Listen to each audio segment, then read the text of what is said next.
안녕하세요. 저는 오영애라고 합니다. 정말 영화 같은 제 이야기 좀 들어주세요.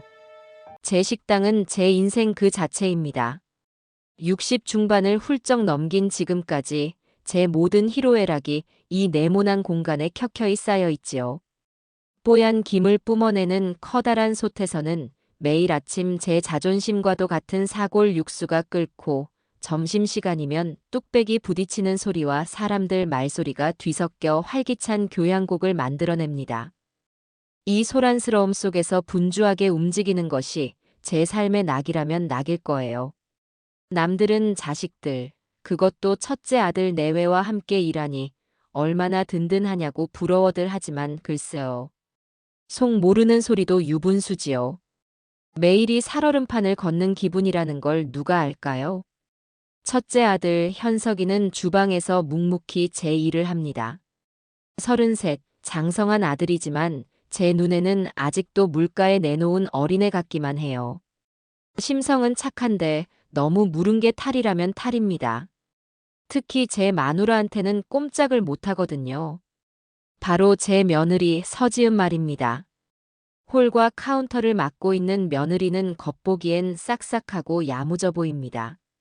손님들 앞에서는 살갑게 웃고 제 앞에서는 어머니 힘드실 텐데 이건 제가 할게요. 라며 깍듯하게 굴지요. 하지만 그 웃음 뒤에 숨겨진 서슬퍼런 칼날을 저는 똑똑히 보고 있습니다.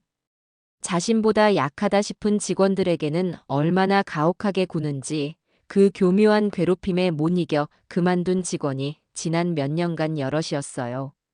그럴 때마다 현석이는 지은이도 식당 잘 되라고 그러는 건데 당신이 좀 이해해. 라며 아내 편을 들기 바빴습니다. 저라고 뾰족한 수가 있는 건 아니었어요. 가족끼리 얼굴 붉히며 싸워봤자 남는 건 상처뿐이고 식당 분위기만 해칠 뿐이니까요. 그저 제가 더 신경 쓰고 직원들을 더 챙기는 수밖에 없었지요. 오늘도 점심시간이 끝나갈 무렵, 아니나 다를까 며느리의 날카로운 목소리가 홀에 울렸습니다. 최 여사님, 반찬 그릇 그렇게 소리나게 놓지 말라고 몇 번을 말해요? 손님들 다 놀라잖아요. 설거지를 돕던 60 넘은 최 여사님이 어깨를 움츠리는 모습에 제 속에서 천불이 났지만 일단은 꾹 눌러 참았습니다. 이런 제 속도 모르고 며느리는 보란듯이 제게 다가와 팔짱을 끼며 애교 섞인 목소리로 말하더군요. 어머니, 저녁 장사 준비하려면 슬슬 시작해야겠죠? 오늘따라 유독 피곤하네요. 그 가증스러운 얼굴을 보고 있자니 30년 묵은 상처가 또다시 욱신거리며 저를 아득한 과거로 끌어당겼습니다. 30년 전 오늘. 제 인생에서 가장 선명하고 가장 끔찍한 날입니다. 북적이는 시장의 소음, 온갖 음식 냄새와 먼지가 뒤섞인 혼탁한 공기, 그리고 제 등 뒤에서 느껴지던 작고 따뜻한 온기. 그 모든 것이 어제 일처럼 생생해요. 제 손을 잡은 3살배기 현석이는 서툰 걸음으로 연신 주위를 두리번거렸고 제 옆에서는 이제 막 걸음마를 뗀 한 살배기 둘째 현우가 아장아장 따라오고 있었습니다. 한 손엔 장바구니를 들고 다른 손으론 현석이를 붙잡고 온 신경은 현우에게 쏠려 있었지요. 잠시였습니다. 정말 눈 깜짝할 사이였어요. 현석이가 앞에 놓인 번쩍이는 장난감에 시선을 빼앗겨 제 손을 뿌리치고 달려나갔습니다. 현석아, 위험해. 저는 반사적으로 현석이를 잡으러 서너 걸음 옮겼습니다. 제 등 뒤에 있던 현우를 완전히 잊은 채였죠. 현석이의 팔을 붙잡고 엄마 손 놓으면 어떡해. 하고 돌아서는데 걸린 시간은 고작 5초, 아니 3초나 되었을까요? 하지만 그 짧은 순간 제 아들은 인파 속으로 연기처럼 사라지고 없었습니다. 현우야, 현우야. 미친 사람처럼 목이 터져라 아들의 이름을 불렀습니다. 사람들에게 부딪혀 넘어지고 울부짖으며 아들을 찾아 헤맸지만 제 아들은 어디에도 없었어요. 그날 시장 한복판에서 잃어버린 것은 제 둘째 아들만이 아니었습니다. 제 남은 인생의 웃음과 행복, 평온한 잠자리까지 모조리 잃어버렸습니다. 그날 이후 제 시간은 회색빛 시장 바닥에 얼어붙었고 남편과 저는 껍데기만 남은 채 살아왔습니다. 현석이는 그날의 충격으로 한동안 말을 잃었고 어렴풋한 기억 속 동생의 존재는 우리 가족 모두에게 금기어이자 평생의 죄책감이 되었지요. 어머니, 어머니, 왜 그러세요? 며느리의 목소리가 저를 현실로 잡아 끌었습니다. 저는 아무것도 아니라는 듯 고개를 저으며 주방으로 들어섰습니다. 새로운 직원이 묵묵히 설거지를 하고 있더군요. 이인호라는 이름의 청년이었습니다. 며칠 전 일손이 부족해 붙인 구인 공고를 보고 찾아왔지요. 잃어버린 아들 현우와 동갑인 31살. 어둡고 말수가 적었지만 눈빛만은 맑고 선했습니다. 무엇보다 시키지 않은 일도 찾아서 하는 성실함이 마음에 들었어요. 다른 직원들처럼 며느리의 눈치를 보며 주눅 들기보다는 그저 제 할 일을 묵묵히 해내는 모습이 어딘지 모르게 짠하고 자꾸만 마음이 쓰였습니다. 어쩌면 제 아들 현우가 무사히 자랐다면 저런 청년의 모습이 아닐까 하는 부질없는 생각 때문일지도 모릅니다. 제가 인호군에게 힘들지 않아요? 굳은 일만 시키는 것 같아서 미안하네. 하고 말을 건네자 그는 그제야 저를 보고 희미하게 웃으며 고개를 저었습니다. 아닙니다, 사모님. 일할 수 있는 것만으로도 감사합니다. 그 말이 어찌나 아프게 들리던지요. 며칠간 인호군은 그야말로 제 몫을 톡톡히 해냈습니다.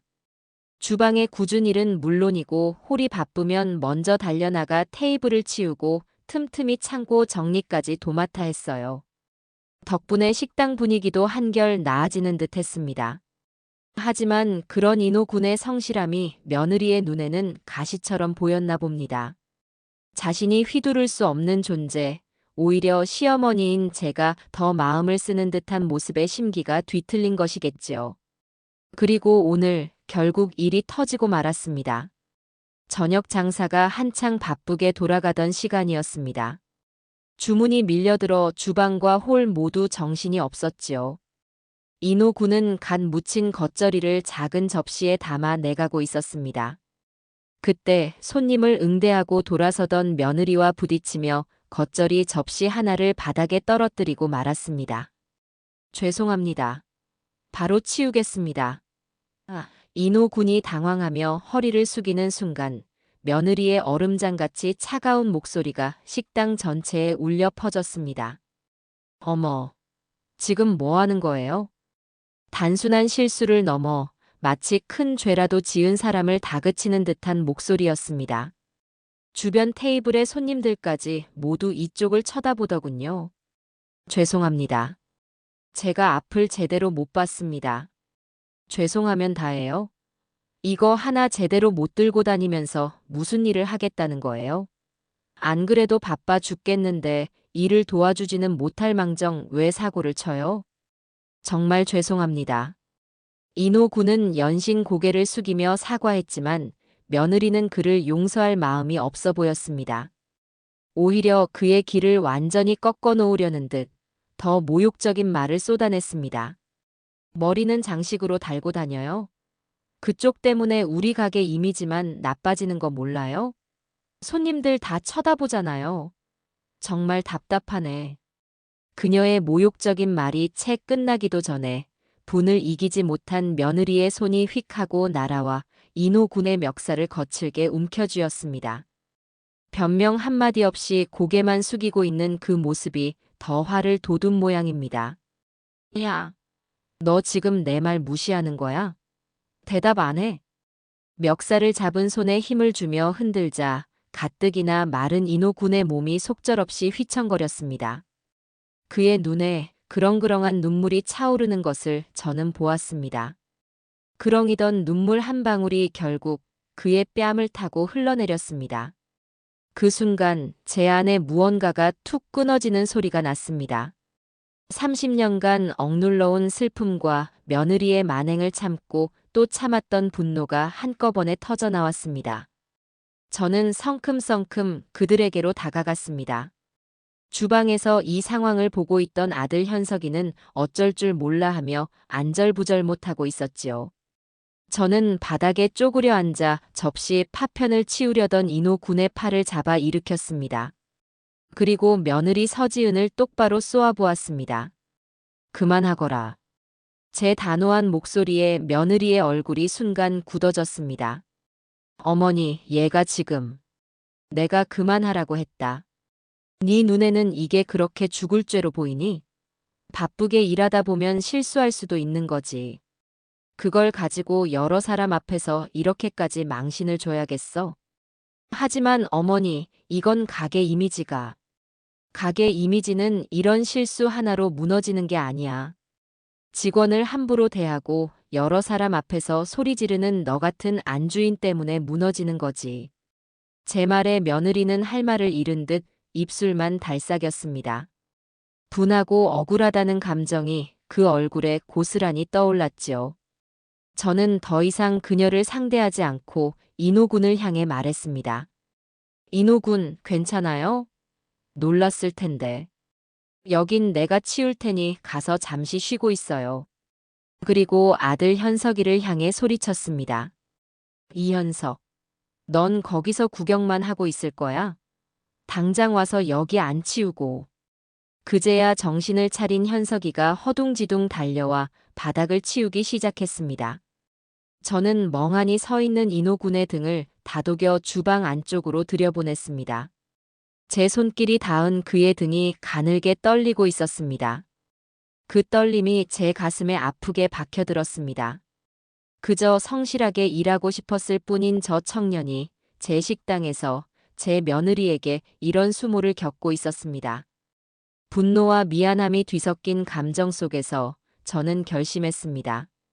더 이상은 저 아이를 저렇게 내버려 두지 않겠다고. 저 가여운 청년을 제 아들 현우를 대하는 마음으로 제가 지켜주어야겠다고 말입니다. 그날 저녁 식당의 모든 소음이 멎고 마지막 남은 직원들마저 퇴근한 뒤에도 저는 한참 동안 의자에 앉아 멍하니 허공만 바라보았습니다. 며느리가 인호군에게 퍼부었던 모욕적인 언사들이 귓가에 이명처럼 맴돌았고 제 단호한 꾸짖음에 하얗게 질려있던 며느리의 얼굴과 어쩔 줄 몰라 하던 아들 현석이의 표정이 번갈아 떠올랐어요. 하지만 그 모든 것을 밀어내고 제 머릿속을 가득 채운 것은 제가 잡아 일으켜 주었을 때 가늘게 떨리던 인호군의 등이었습니다. 그 여리고 약한 떨림이 마치 30년 전 제 품에서 사라진 어린 아들의 마지막 온기처럼 느껴져 심장이 아리다 못해 시큰거렸습니다. 제 나이 60 중반, 웬만한 일에는 눈 하나 깜짝하지 않을 세월을 살아왔다고 자부했는데 이름도 성도 모르는 저 젊은이 하나의 온 마음이 이렇게까지 흔들릴 줄은 몰랐습니다. 남편과 아들 내외는 먼저 퇴근하고 저는 뒷정리를 핑계로 식당에 홀로 남았습니다. 아니, 정확히는 인호군과 단둘이 남았지요. 그는 제가 따로 쉬라고 했음에도 불구하고 구석에서 묵묵히 음식물 쓰레기를 정리하고 바닥을 닦고 있었습니다. 그 뒷모습을 보고 있자니 도저히 이대로 그를 보낼 수가 없었어요.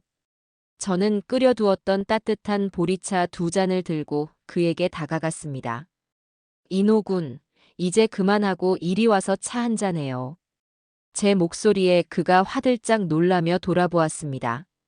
아직도 그렁그렁한 슬픔과 당혹감이 어려있는 눈이었어요. 괜찮다고 손사래를 치는 그를 저는 거의 반강제로 식탁 의자에 앉혔습니다.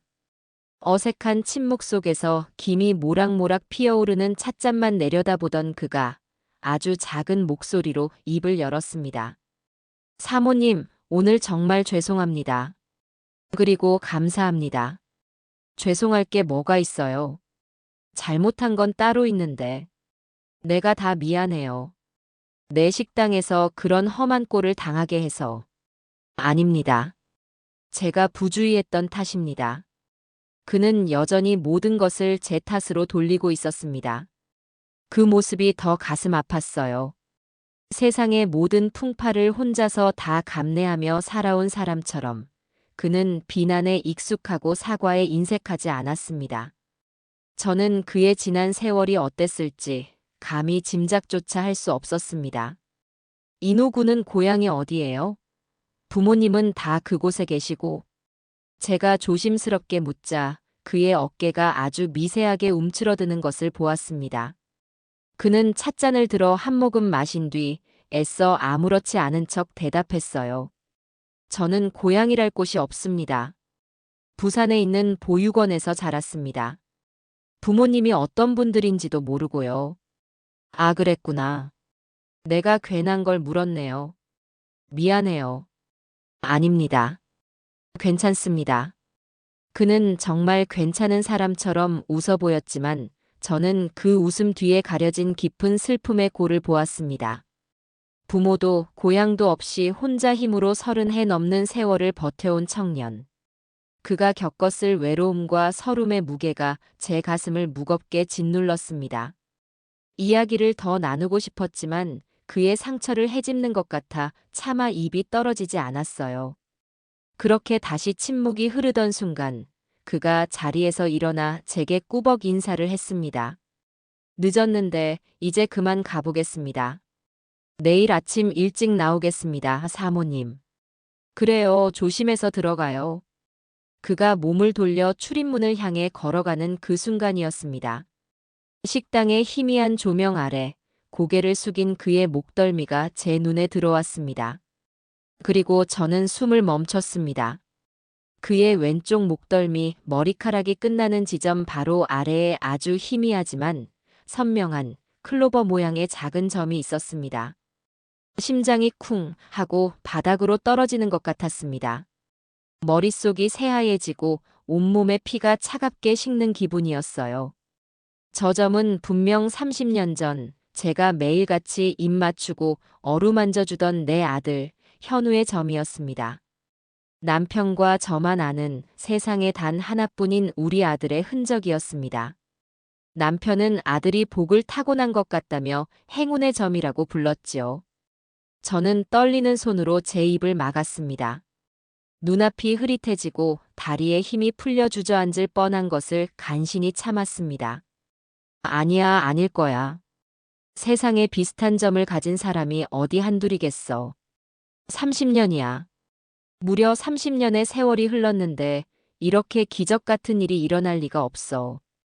제 이성은 필사적으로 부정했지만 제 심장은 미친 듯이 소리치고 있었습니다. 내 아들이다. 너가 30년을 찾아 헤맨 아들, 현우가 바로 저 아이야. 그날 밤, 저는 뜬 눈으로 밤을 새웠습니다. 남편은 제 안색이 파리하게 질려 있는 것을 보고 무슨 일이냐고 몇 번이나 물었지만 저는 차마 입을 뗄 수가 없었어요. 섣부른 희망이 가져올지도 모를 더 큰 절망이 두려웠기 때문입니다. 새벽녘이 되어서야 저는 장롱 가장 깊숙한 곳에 넣어두었던 낡은 나무 상자를 꺼냈습니다. 상자 안에는 우리 가족의 빛바랜 시간들이 담겨 있었지요. 그리고 그 속에서 100일 기념으로 찍었던 현우의 사진 한 장을 찾아냈습니다. 통통한 볼에 까만 눈망울, 활짝 웃는 아기의 얼굴. 저는 돋보기를 가져와 사진 속 현우의 목덜미를 비춰보았습니다. 희미했지만 그곳에는 분명 클로버 모양의 작은 점이 있었습니다. 사진을 끌어안고 소리 죽여 울었습니다. 희망과 불안이 뒤섞인 눈물이었습니다. 다음 날부터 저는 거의 인호군의 그림자처럼 그를 쫓았습니다. 제 행동이 다른 직원들 눈에 이상하게 보일 거라는 건 알았지만 멈출 수가 없었어요. 그의 모든 것이 궁금했습니다. 밥 먹는 모습, 젓가락질하는 손 모양, 무거운 것을 들 때 찡그리는 미간, 혼자 있을 때 무심코 흥얼거리는 콧노래까지. 하나라도 놓칠세라 온 신경을 곤두세웠습니다. 그는 왼손잡이였습니다. 제 남편과 똑같이요. 매운 음식을 잘 먹지 못하는 것도 남편을 닮았습니다.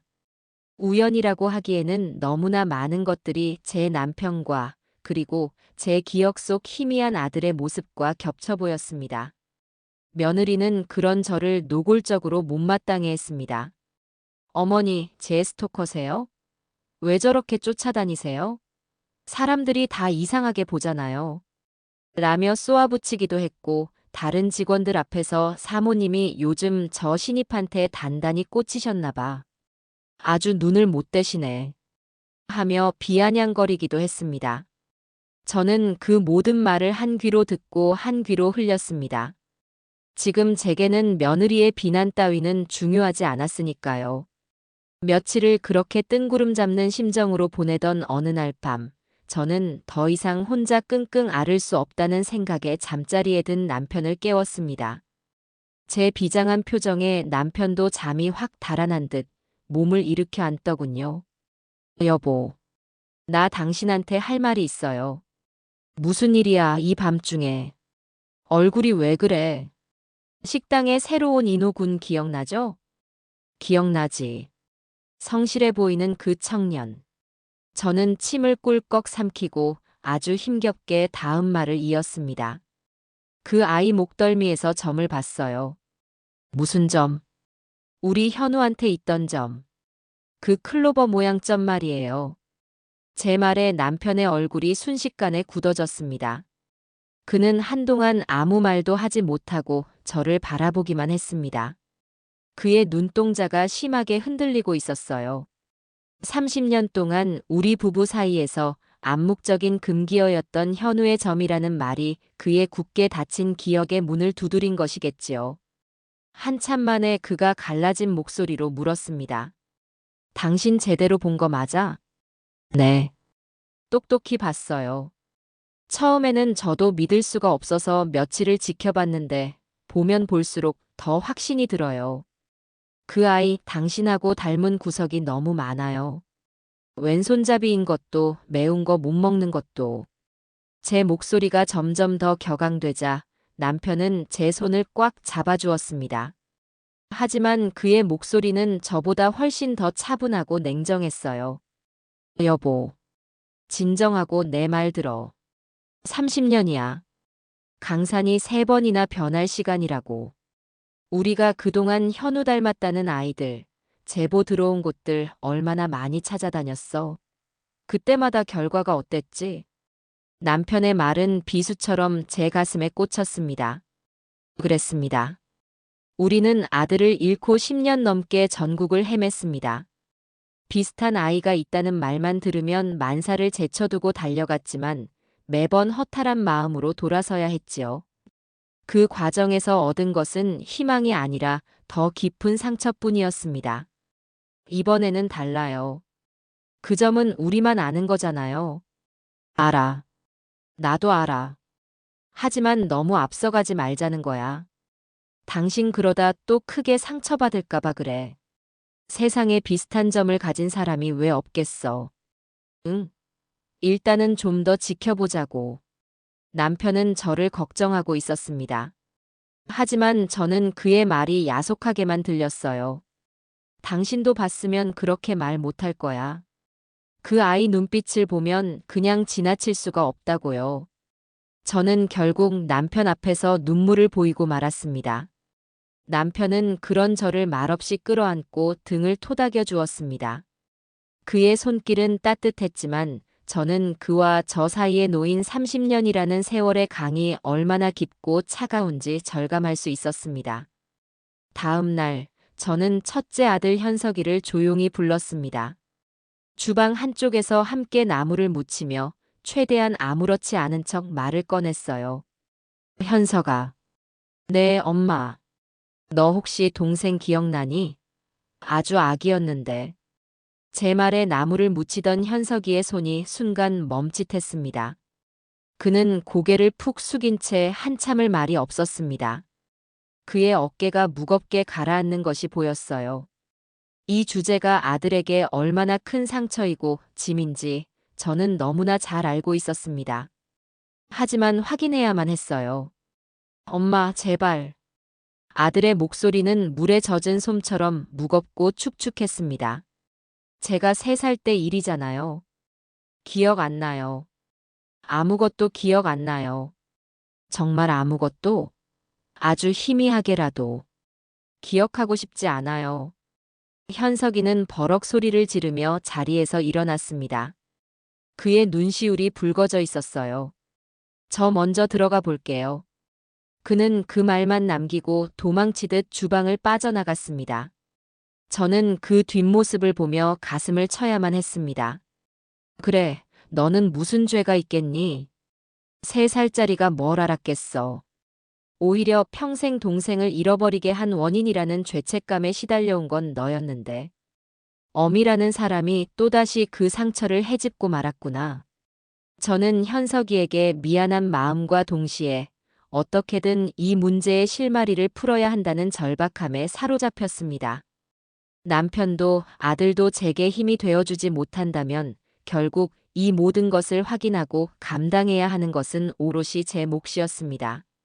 저는 굳게 마음을 먹었습니다. 무슨 수를 써서라도 저 아이가 내 아들 현우가 맞는지 아닌지 반드시 내 눈으로 확인하고야 말겠다고. 그날 이후 제 머릿속은 오직 한 가지 생각으로 가득 차 있었습니다. 어떻게 하면 인호 군의 DNA를 확보할 수 있을까? 며칠 밤낮을 고민하고 또 고민했어요. 누군가의 신체 일부를 몰래 훔친다는 것이 얼마나 비도덕적인 일인지 저 역시 잘 알고 있었습니다. 하지만 제게는 다른 방법이 없었어요. 30년 동안 제 삶을 올감해 온 이 지독한 고통을 끝내기 위해서, 그리고 어쩌면 제 아들일지도 모르는 저 가여운 청년의 진짜 삶을 찾아주기 위해서 저는 기꺼이 죄인이 되기로 마음먹었습니다. 유전자 검사. 그것만이 이 모든 의심과 희망의 종지부를 찍을 수 있는 유일한 방법이었습니다. 결심을 굳히자 저는 곧바로 실행에 옮기기로 했습니다. 문제는 어떻게였습니다. 며느리 서지은은 매의 눈으로 식당 구석구석을 감시하고 있었고 다른 직원들의 눈도 있었습니다. 제가 인호군에게 유독 관심을 보인다는 것을 모두가 아는 상황에서 섣불리 움직였다가는 오해를 사기 십상이었지요. 저는 기회를 엿보며 며칠을 더 보냈습니다. 제 인생이 마치 첩보 영화의 주인공이라도 된 것 같았어요. 이 나이에 이런 가슴 졸이는 경험을 하게 될 줄이야. 헛웃음이 절로 나왔습니다. 기회는 의외로 빨리 찾아왔습니다. 점심 장사가 끝나고 한가한 오후, 인호군이 잠시 창고 정리를 하러 간 사이였습니다. 그가 휴게실 테이블 위에 마시다 만 생수병을 두고 간 것을 발견한 겁니다. 제 심장이 쿵쾅거리기 시작했어요. 저는 아무도 없는 것을 확인하고 최대한 자연스럽게 휴게실로 들어섰습니다. 그리고 마치 제 것을 챙기는 것처럼 태연하게 그 생수병을 집어들었지요. 혹시 누가 볼세라 떨리는 손을 감추며 생수병을 제 앞치마 주머니 깊숙이 찔러 넣었습니다. 손에 닿는 플라스틱의 감촉이 어찌나 차갑고 단단하게 느껴지던지 제 손은 식은땀으로 축축했습니다. 주머니 속 생수병이 마치 제 인생을 건 거대한 폭탄처럼 느껴졌어요. 저는 그날 저녁 남편 몰래 검사기관에 보낼 준비를 마쳤습니다. 비교 대상으로 쓸 남편의 칫솔을 그의 출장용 세면도구 주머니에서 몰래 빼내고 인호군의 생수병과 함께 작은 상자에 담아 밀봉했지요. 이걸 정말 보내도 되는 걸까? 만약 아니라는 결과가 나오면 나는 이 절망을 감당할 수 있을까? 수십 번을 망설였지만 이미 시위는 당겨졌습니다. 다음 날 아침, 저는 출근길에 우체국에 들러 그 상자를 붙였습니다. 유전자 검사센터라는 주소를 적어 넣는 제 손끝이 파르르 떨렸습니다. 이제 주사위는 던져졌고 결과를 기다리는 일주일은 제게 지옥과도 같은 시간이 될 것이 분명했습니다. 아니나 다를까 그날부터 제 일상은 평온을 가장한 전쟁터가 되었습니다. 제 마음이 온통 검사 결과에 쏠려 있다는 것을 눈치라도 챈 건지 며느리의 질투와 괴롭힘은 더욱 노골적이고 악랄해졌습니다. 그녀는 이제 저를 향한 불만을 숨기지도 않았어요. 어머니, 요즘 식당 일에 통신경을 안 쓰시네요. 무슨 좋은 일이라도 있으세요? 어머니가 저 신임만 감싸고 도시니 다른 직원들 불만이 이만저만이 아니에요. 사장님이 중심을 딱 잡으셔야죠. 저는 그 모든 비아냥을 묵묵히 받아넘겼습니다. 지금 며느리와 힘겨루기를 할 기운도 이유도 없었으니까요. 하지만 제 침묵이 그녀의 오만함을 더욱 부추긴 모양입니다. 며느리는 이제 제게서 얻지 못하는 인정을 남편인 현석이를 통해 채우려는 듯 보였습니다. 그녀는 현석이에게는 꿀이 뚝뚝 떨어지는 목소리로 애정을 표현하면서도 교묘하게 저와 인호군에 대한 불만을 주입시키는 듯 했어요. 현석 씨, 어머님이 요즘 나한테 너무 서운하게 해. 내가 뭘 잘못한 걸까? 나는 당신 하나 보고 사는데 어머님은 저 새로운 애가 더 중요한가 봐. 이런 식의 이간질이 분명했습니다. 물은 제 아들은 아내의 그 달콤한 독에 서서히 중독되어 가고 있었지요. 결국 우려했던 일이 터지고야 말았습니다. 며칠 뒤 식당에 아주 중요한 예약 손님이 오기로 한 날이었습니다. 근처 회사 사장님의 칠순 잔치 예약이었고 제가 몇 번이나 신경 써달라고 당부했던 터였습니다. 그런데 예약 시간이 다 되도록 손님들이 오지 않는 겁니다. 이상하게 생각한 제가 예약을 받았던 며느리에게 묻자 그녀는 고개를 갸웃하며 글쎄요. 분명 오늘 저녁 7시라고 하셨는데 라고 말할 뿐이었습니다. 결국 제가 직접 예약 손님에게 전화를 걸어 확인한 결과 예약 날짜는 오늘이 아니라 바로 다음 날인 토요일이었습니다. 서지은, 너 도대체 일을 어떻게 하는 거야? 내가 몇 번이나 확인하라고 했잖아. 제 평생 며느리에게 이렇게 큰 소리를 낸 것은 처음이었습니다. 제 불호령에 며느리는 눈물을 뚝뚝 흘리며 어깨를 들썩이기 시작했습니다. 죄송해요, 어머니 제가 요즘 정신이 없어서 착각했나 봐요. 죄송합니다. 저는 그 눈물이 거짓이라는 것을 알았지만 이미 엎질러진 물이었습니다. 정성껏 준비한 음식들은 졸지에 음식물 쓰레기가 될 처지에 놓였고 식당의 신뢰도에는 금이 갔습니다. 바로 그때 며느리가 울먹이며 슬쩍 말을 흘렸습니다. 사실 이 예약은 제가 받은 게 아니라 이인호 씨한테 대신 받아달라고 부탁했던 건데 그 사람이 날짜를 잘못 적어 놓은 것 같아요. 그 말을 듣는 순간 저는 망치로 머리를 한 대 맞은 것 같았습니다. 이 모든 것이 인호군에게 죄를 뒤집어 씌우기 위한 며느리의 계략이라는 것을 직감했기 때문입니다. 때마침 주방에서 나온 인호군은 영문도 모른 채 어리둥절한 표정으로 서 있었어요. 며느리는 그를 보자마자 기다렸다는 듯 손가락질하며 소리쳤습니다. 너 때문이잖아. 너가 날짜를 잘못 적어서 이게 다 무슨 낭패야. 어쩔 거야, 이거. 네. 저는 그런 부탁 받으신 적이 없는데요. 뭐, 이제 와서 발뺌하는 거야? 내가 분명히 너한테 말했잖아. 어쩜 그렇게 뻔뻔해? 아들 현석이가 상황을 파악하고 주방에서 나왔습니다. 아내의 눈물과 억울하다는 절규, 그리고 어쩔 줄 몰라 하는 인호군의 모습을 번갈아 보던 현석이는 결국 제 아내의 손을 들어주었습니다. 인호 씨, 실수했으면 빨리 죄송하다고 사과하세요. 지금 이게 무슨 경우입니까? 아닙니다. 저는 정말 됐고 사과부터 해요. 아들의 차가운 질책에 인호군의 얼굴이 하얗게 질렸습니다. 그는 결국 아무런 변명도 하지 못한 채 깊이 고개를 숙였습니다. 죄송합니다. 그 작은 목소리가 제 심장을 갈기갈기 찢어 놓았습니다. 아들 현석이는 실망스럽다는 듯 인호군을 한번 쏘아보고는 아내의 어깨를 감싸 안고 위로하기 시작했습니다. 그 모습을 보는 제 눈에서는 불꽃이 튀었습니다. 저 어리석은 아들 녀석. 제 마누라의 거짓 눈물에 속아 지금 누가 진짜 피해자인지도 모르고 저러고 있구나. 저는 이대로 넘어갈 수 없었습니다. 이대로라면 인호 군은 억울한 누명을 쓴 채 식당에서 쫓겨날지도 모를 일이었습니다. 저는 결심했습니다. 더 이상은 안 된다. 내 아들일지도 모르는 저 아이를, 그리고 진실을 외면하는 어리석은 첫째 아들을 위해서라도 모든 것을 명명백백하게 밝혀야만 한다. 그날 저녁 저는 아는 사람을 통해 CCTV 설치 기사를 불렀습니다. 기존의 화질 낮은 CCTV를 전부 떼어내고 식당 홀과 주방 카운터, 심지어 직원 휴게실까지 모든 사각지대를 비출 수 있는 고화질의 녹음 기능 탑재 CCTV로 전부 교체했습니다. 설치 기사가 돌아간 뒤 저는 텅 빈 식당에 홀로 남아 새로 설치된 카메라 렌즈들을 하나하나 둘러보았습니다.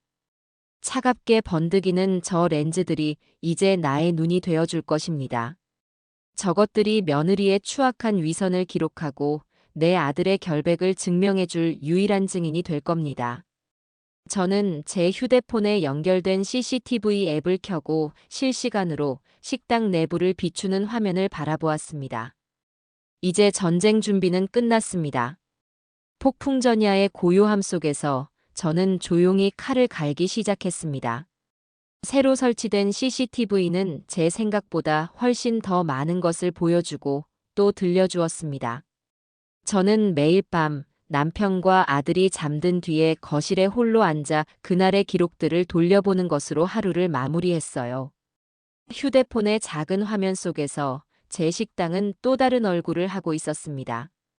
손님들이 있을 때와 없을 때, 제가 있을 때와 없을 때, 며느리 서지은의 표정과 목소리는 소름이 끼칠 정도로 달라졌습니다. 그녀는 제가 바로 옆에 있을 때는 세상에서 가장 상냥한 며느리이자 안주인이었지만 제가 잠시라도 자리를 비우면 곧바로 본색을 드러냈습니다. 아, 진짜 저 영감탱이들, 반찬 좀 그만 달라고 해. 팔 떨어지겠네. 최 여사님, 그릇 닦을 때 립스틱 자국 좀 제대로 지워요.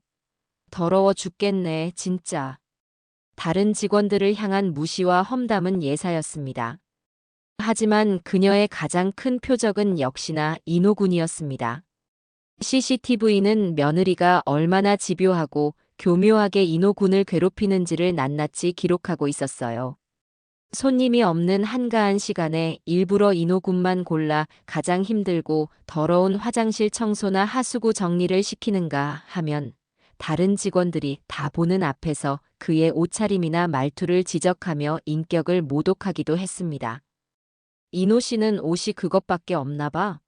매일 똑같은 것만 입고 다니네. 월급 받으면 옷 좀 사 입어요. 보는 사람까지 궁상 맞아 보이니까. 말끝 좀 흐리지 말고 똑바로 말해요. 자신감 없고 우물쭈물하는 남자가 제일 밥맛 없는 거 몰라요? 그 모든 모욕을 인호군은 그저 묵묵히 받아내고 있었습니다. 화를 내거나 억울함을 토로하지도 않고 그저 입술을 깨물며 제 할 일을 할 뿐이었어요. 그 모습이 제 마음을 더욱 아프게 했습니다. 한 번은 정말 기가 막힌 장면을 목격하고 말았습니다. 며느리가 인호군이 끓여놓은 뚝배기국에 아무도 안 보는 틈을 타 몰래 찬물을 한 컵 부어버리는 것이었습니다. 그리고는 잠시 뒤 국을 내가려던 인호군에게 국이 왜 이렇게 다 식었어? 손님한테 이런 걸 내놓으려고 한 거야?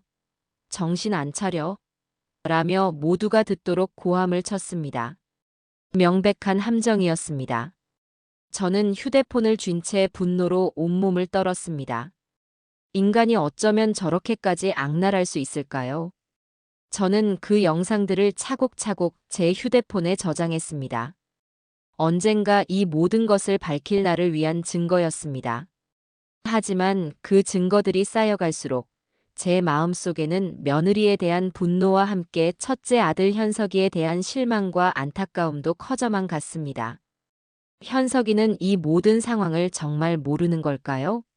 아니면 알면서도 아내와의 불화를 피하기 위해 애써 외면하고 있는 걸까요?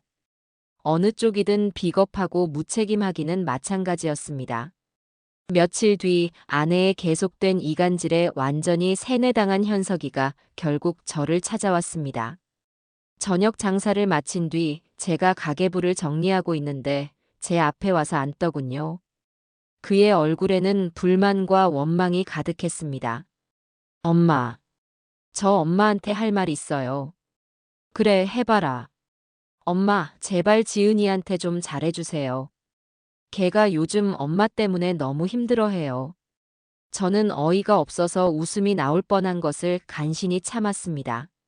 내가 뭘 어쨌다고 그러니? 나는 내 마누라한테 손끝 하나 댄 적이 없다. 말이 그렇다는 거죠. 엄마가 요즘 계속 이노 씨 편만 들고 지은이 말은 다 무시하잖아요. 식당 직원들도 다 엄마 눈치 보면서 지은이를 따돌린대요.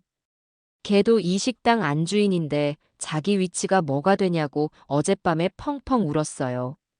저는 기가 막혀서 말문이 막혔습니다. 악어의 눈물에 속아 제 어미에게 와서 따지는 아들의 모습을 보니 속에서 천불이 끓어올랐습니다. 아, 내가 자식 농사를 정말 잘못 지었구나. 이토록 어리석고 귀가 얇은 녀석으로 키웠구나. 이현석.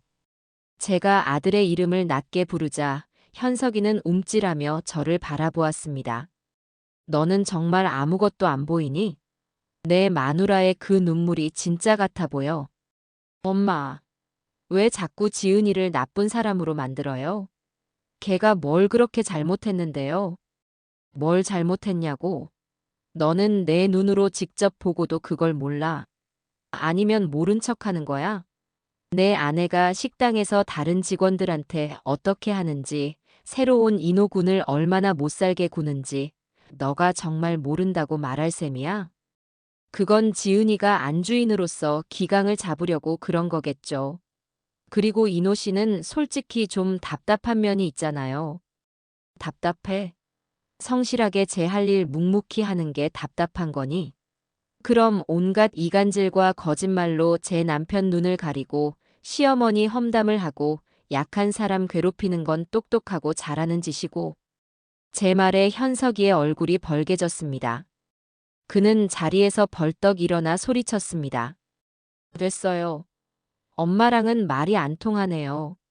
앞으로 지은이한테 뭐라고 하실 거면 저한테 먼저 말씀하세요. 제 아내는 제가 지킬 거니까.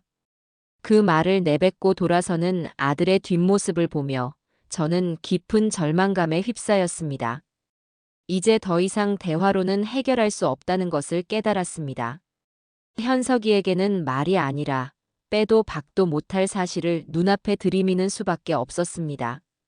저는 그날 밤 제가 모아두었던 CCTV 영상 중 하나를 현석이의 휴대폰으로 전송했습니다. 여러 영상 중에서도 며느리가 다른 직원들과 휴게실에 모여 앉아 제 흉을 보는 장면을 골라서 보냈습니다. 영상 속에서 며느리는 과자를 씹으며 아주 즐겁다는 듯 말하고 있었어요. 야, 우리 시어머니 요즘 진짜 이상하지 않냐? 어디서 굴러먹다 온지도 모르는 그 이인호한테 완전 꽂혔잖아. 아주 눈에서 꿀이 뚝뚝 떨어져.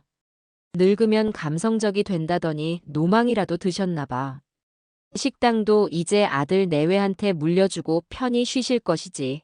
왜 저렇게 꽉 쥐고 안 놓아주는지 몰라. 답답해 죽겠어, 정말. 그 영상을 보낸 뒤 저는 아무런 말도 덧붙이지 않았습니다. 그저 아들의 반응을 기다렸습니다. 몇 분 뒤 현석이에게서 전화가 걸려왔습니다. 그의 목소리는 물에 잠긴 것처럼 혼란스럽고 떨리고 있었어요. 엄마 이게 뭐야? 언제 찍은 거야? 어제. 너가 네 마누라 편들면서 나한테 대들고 간 바로 그날 저녁에 너희 안주인께서 직원들 앞에서 네 엄마를 두고 한 말이다. 현석이는 아무 말도 하지 못했습니다. 나는 너한테 딱 한 가지만 묻겠다, 이현석. 너는 네 마누라가 네 엄마를 어떻게 말하고 다니는지 이제는 알겠니? 그리고 이것 말고도 너가 모르는 사실들이 훨씬 더 많아. 너의 착한 아내가 다른 사람들 뒤에서 어떤 짓들을 하고 다니는지 이 어미는 다 알고 있단 말이다. 저는 그 말만 남기고 전화를 끊었습니다. 거실 소파에 주저앉아 가만히 눈을 감았습니다. 아들의 충격과 혼란이 전화기 너머로 고스란히 전해져 오는 듯 했습니다. 가슴은 아팠지만 어쩔 수 없는 일이었습니다. 썩은 살을 도려내려면 아픔이 따르는 법이니까요. 이제 현석이의 마음속에도 의심이라는 작은 씨앗이 심겼을 겁니다. 그 씨앗이 어떻게 자라날지는 오롯이 아들의 몫이었습니다. 그리고 저는 기다리고 있었습니다. 유전자 검사 결과가 도착하고 모든 진실의 판이 뒤집어질 그날을. 그날이 오면 저는 제 아들 현우의 이름과 제 첫째 아들의 잃어버린 양심을 되찾고 악랄한 며느리의 가면을 모두의 앞에서 벗겨버릴 것이었습니다. 그날을 위해 저는 기꺼이 더 독해질 준비가 되어 있었습니다. 아들에게 제 며느리의 실체가 담긴 영상을 보낸 그날 이후 식당 안에는 보이지 않는 얼음벽이 세워진 듯 했습니다. 아들 현석이는 저와 눈을 마주치지 못했고 제 아내인 지은과도 필요한 말 외에는 섞지 않았어요. 그는 마치 길 잃은 유령처럼 식당 안을 배회했습니다. 텅 빈 눈으로 허공을 보다가 한숨을 쉬다가 머리를 감싸쥐는 모습을 저는 몇 번이고 목격했지요. 제 아들의 영혼이 지금 얼마나 큰 혼돈 속에서 허우적거리고 있을지 어미인 저는 너무나 잘 알 수 있었습니다. 30년 넘게 믿어온 세상이 가장 사랑한다고 믿었던 아내의 민낯이 그리고 존경한다고 믿었던 어미의 분노가 한꺼번에 그를 덮쳤을 테니까요. 그 혼란은 스스로 이겨내야 할 아들의 몫이었습니다. 저는 그저 묵묵히 제 일을 하며 그가 진실을 마주할 용기를 내기만을 기다릴 뿐이었어요. 며느리 지은이는 짐승 같은 직감으로 이 모든 분위기의 변화를 감지한 듯 했습니다. 남편의 태도가 싸늘해지고 제가 자신을 대하는 눈빛이 예전과 다르다는 것을 깨달은 것이지요. 그녀는 불안해 보였습니다. 하지만 그 불안은 반성이나 뉘우침에서 오는 것이 아니었어요. 오히려 자신의 영역을 침범당한 암컷 호랑이처럼 더욱 날카롭게 발톱을 세우고 경계심을 드러냈습니다. 그녀는 이전보다 더 악착같이 인호군을 몰아세웠습니다. 마치 이 모든 문제의 원인은 너다라고 말하는 것처럼 아주 사소한 꼬투리라도 잡으면 절대 놓아주는 법이 없었지요. 그릇 놓는 소리가 조금만 커도 손님 응대가 아주 약간만 늦어져도 그녀의 날카로운 비난이 어김없이 인호군에게 날아와 박혔습니다. 그 모든 것을 저는 새로 설치한 CCTV를 통해 혹은 제 두 눈으로 직접 목격하며 제 마음속 분노의 장부에 차곡차곡 기록해 두었습니다.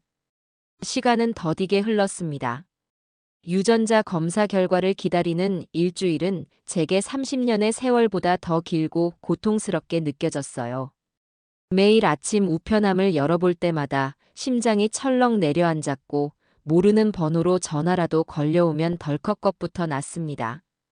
혹시라도 정말 혹시라도 아니다라는 결과가 나올까봐 그 마지막 희망의 불씨마저 꺼져버릴까봐 두려웠습니다.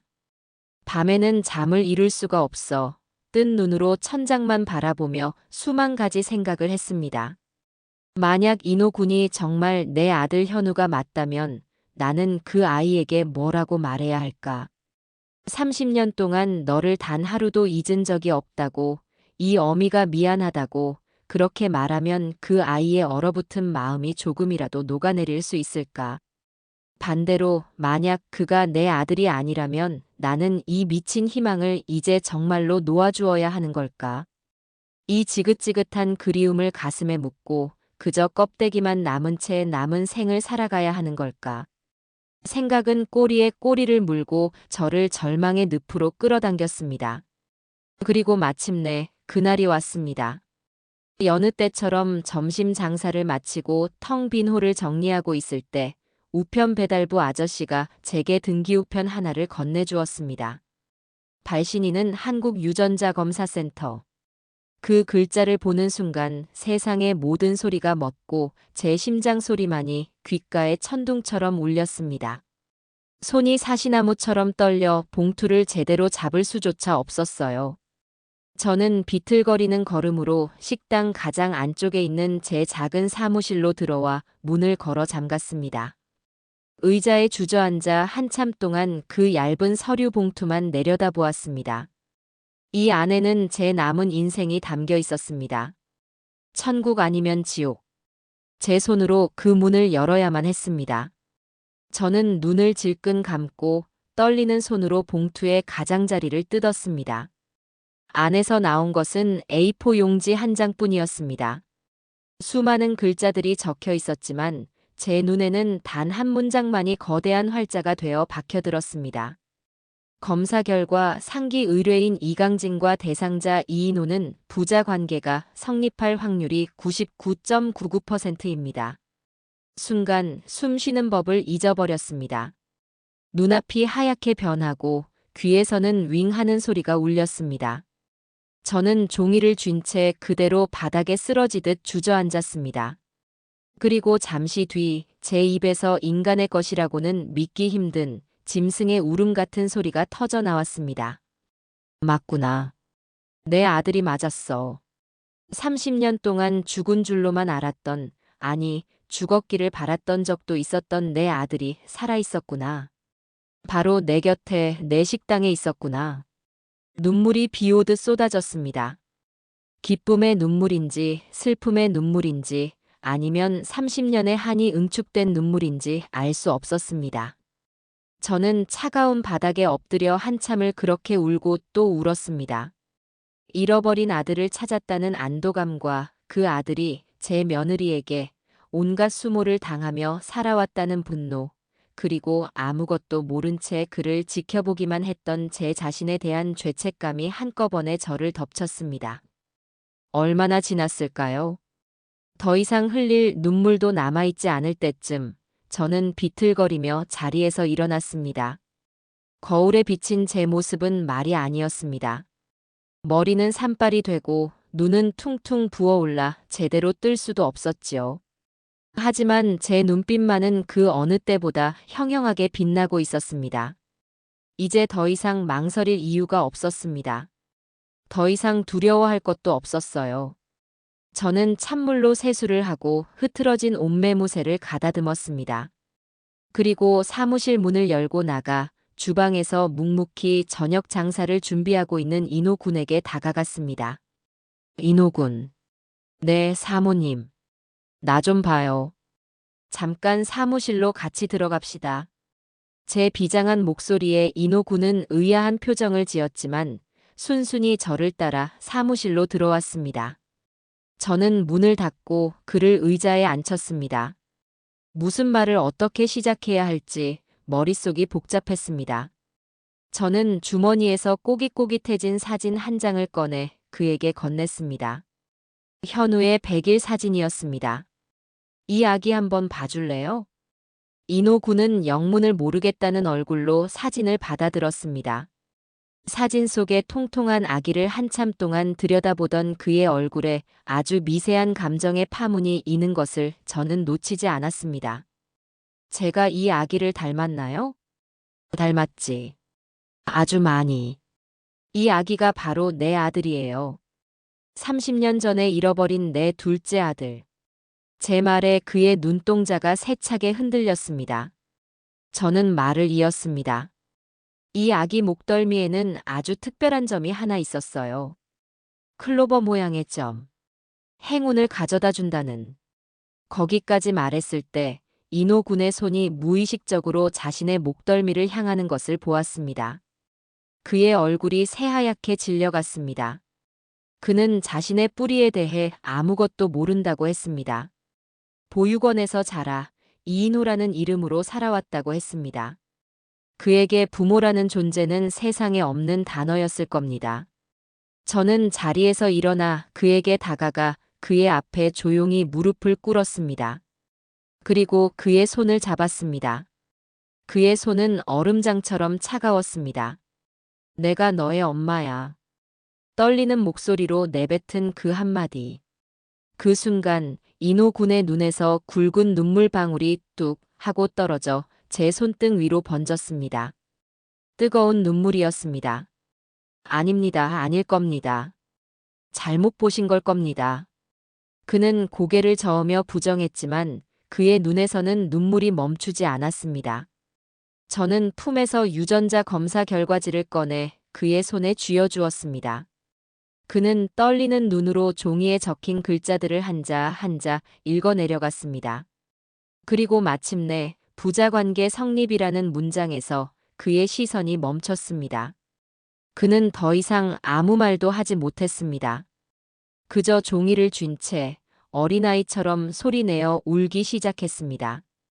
30년의 서름과 외로움, 정체 모를 그리움이 한꺼번에 터져 나온 울음이었습니다. 저는 그런 그를 아무 말 없이 끌어안았습니다. 너무나 마르고 왜소한 그의 등을 쓸어내리며 저 역시 소리 죽여 울었습니다. 현우야, 내 아들 현우야, 미안하다. 이 어미가 너무 늦어서 미안하다. 우리는 그렇게 한참 동안 서로를 부둥켜 안고 30년이라는 길고 긴 세월의 강을 눈물로 건너고 있었습니다. 드디어 제 아들이 제 품으로 돌아왔습니다. 사무실의 좁은 공간 안에서 저와 제 아들 현우는 30년이라는 시간을 거슬러 올라가는 긴 대화를 나누었습니다.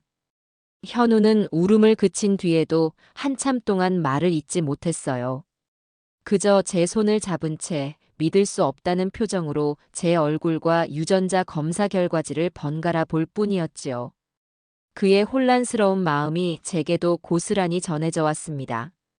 31해를 이인호라는 이름의 고아로 살아온 청년에게 어느 날 갑자기 오현우라는 진짜 이름과 함께 엄마가 나타난 이 상황이 얼마나 비현실적으로 느껴질까요?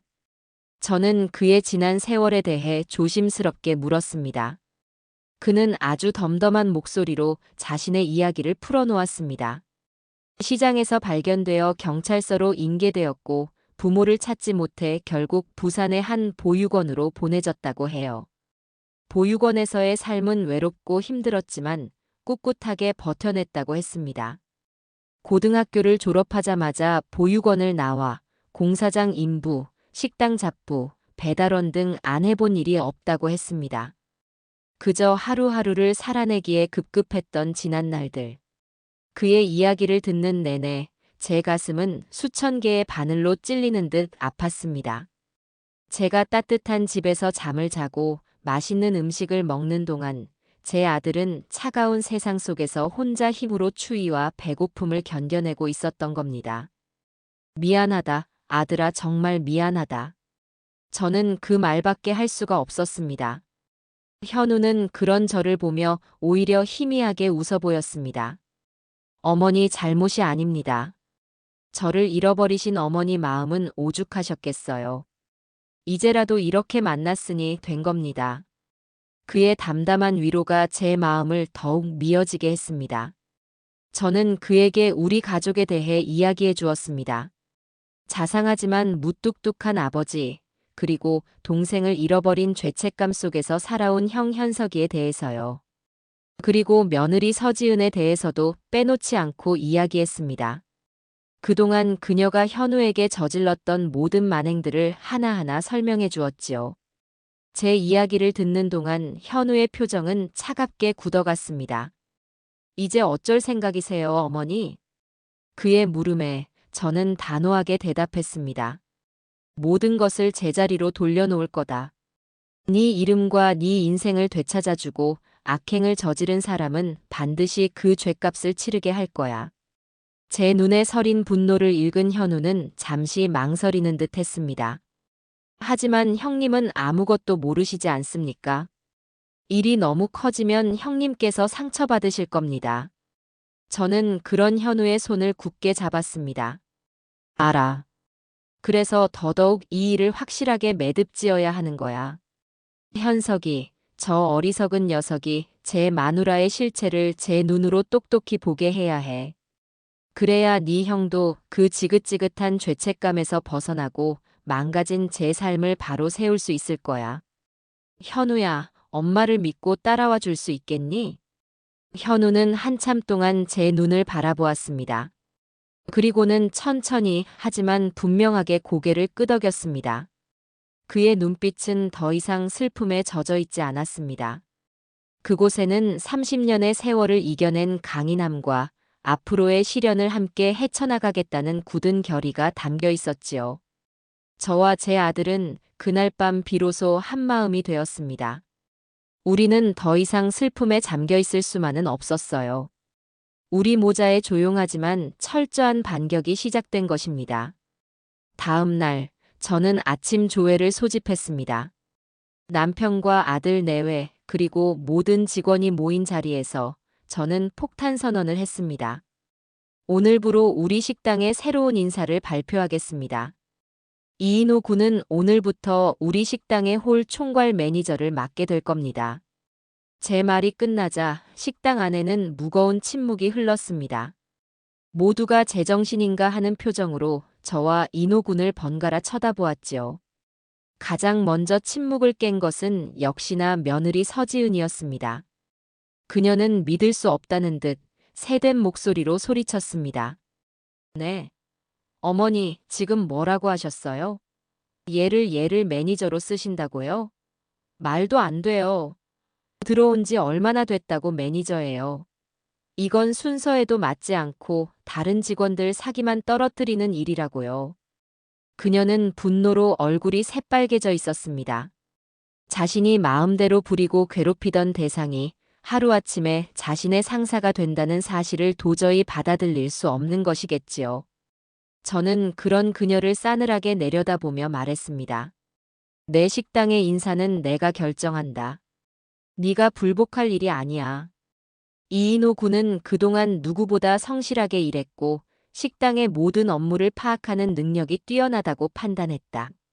그러니 앞으로 홀에 관한 모든 업무는 이인호 매니저에게 보고하고 그의 지시에 따르도록 해라.